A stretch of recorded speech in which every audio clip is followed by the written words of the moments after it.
It's no secret that one of the fastest ways to grow your business and brand online is to leverage the power of social media. You have a million options like Facebook, Instagram, TikTok, Twitter, LinkedIn, YouTube.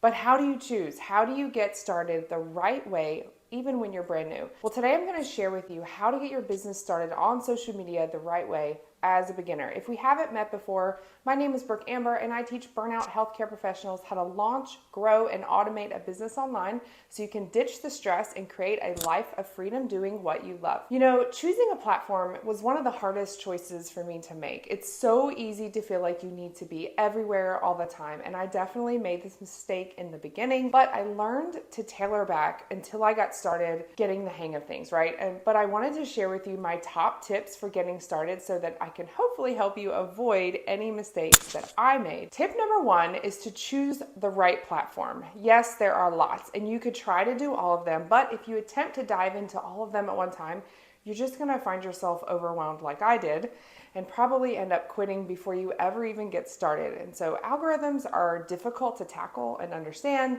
let alone having to compete on so many levels with success. What platform do you currently hang out in the most? I'm curious, let me know in the comments.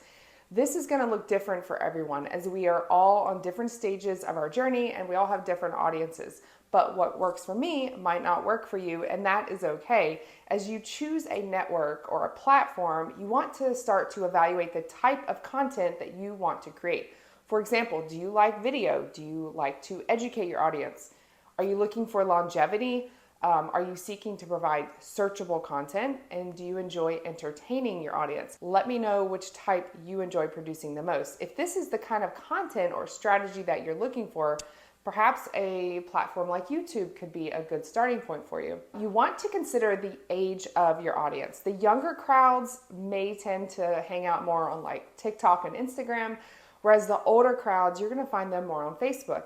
And then you have the professional crowds who tend to be a lot on platforms like LinkedIn and also on Instagram. However, that doesn't mean that you're not going to find all those demographics on all these platforms. It's just something to consider as you're weighing out your options. Once you choose a platform, you're going to need three things. You want to have a solid profile on that chosen platform that clearly states who you are and how you help your target audience. And then you're going to want a good close-up image of your face and use the same profile on all the platforms as you start to expand yourself. Please do not use a picture of your favorite flower or your pet dog or your pet cat. Nobody cares about those things. They're not going to follow you if that's your profile picture. They'll probably think you're a spam account. And you also want to list the benefits of why someone would want to follow you. This includes how you help the person that lands on your profile. And once you've chosen a platform to start with, my second tip would be to start creating valuable content, which is you would think would be a given. I know what you're thinking, but Brooke, I have nobody following me. I'm literally a nobody. My friend, nobody cares. How do you think the big influencers got so big? They started at zero, just like you, and the way they got so big was by providing content that solved a problem for the people that were following them. Not only that, but they did it consistently. Nobody will follow you if you don't have content, so you just have to start. And those influencers, what they did was they most likely started to stalk their competition to glean ideas from them, and then they simply put their own spin on it. And so I would encourage you to do the same thing. And a little pro tip for you, you can use, there's two websites that I like to go to help with content creation. One is called answerthepublic.com and the other is called buzzsumo.com. You can find content related to your target audience very easily there. All right, so you've chosen a platform, you've started to create content, and now you have your profiles completed. The next tip I have for you, tip number 3, is to connect with people. This is why it's called social media, because the platforms want you to be social. So friend people, follow people, engage, comment, like. If you don't know the person, try to build a relationship with them first before asking them to be your friend. If you're inside, let's say, a private Facebook group, start by answering people's questions, comment on their posts, engage with them, say hello and introduce yourself, and then send them a friend request. You want to be available to respond to people who comment on your own posts, and so when people engage with you consistently, people are going to start to naturally follow you. Now, if you're finding value in this and you're thinking, man, I wish I had a side hustle to even promote online, but I don't know what to do. I have a free resource for you. It's called the Ultimate Side Hustle Idea Guide. And in that guide, I share with you 30 side hustle ideas to help you get your wheels turning if that's something that you're still trying to explore. Please click on the link in the show notes, or if you're on my blog, click the big yellow button below. Tip number 4 I have for you is don't get stuck on the numbers. And what do I mean by that? Quit judging yourself based on how many friends or followers you have.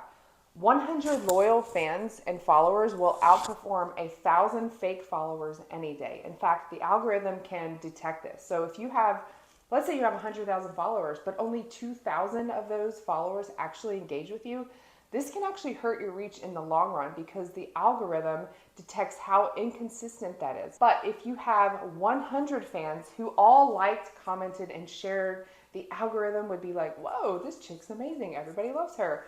I'm going to show her stuff to more people for free. That's called organic traffic, which is what you want.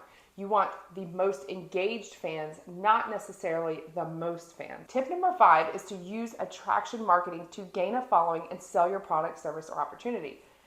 Attraction marketing is a whole different lesson in and of itself, but in short, it's when you use curiosity to grab somebody's attention, which prompts them to ask you for more information about your product, service, or opportunity. I heard someone give an example of this one time, and I thought it was really cool. What would your response be if your girl and a guy walked up to you, you've never met them before, and they said, hey babe, will you marry me? Or maybe you say, hey Susie, I know you use toothpaste all the time. We all use toothpaste. Want to buy mine? Most of you would find that to be a turnoff.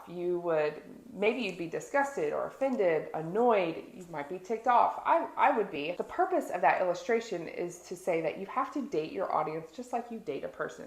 You have to develop that know, like, and trust factor by offering free, valuable content and not asking for anything in return as far as a purchase goes. Now, you do need to have some type of call to action, but it does not have to be one that requires them to pull out their wallet yet. It can be as simple as asking them to like or comment if they find value in what you're sharing.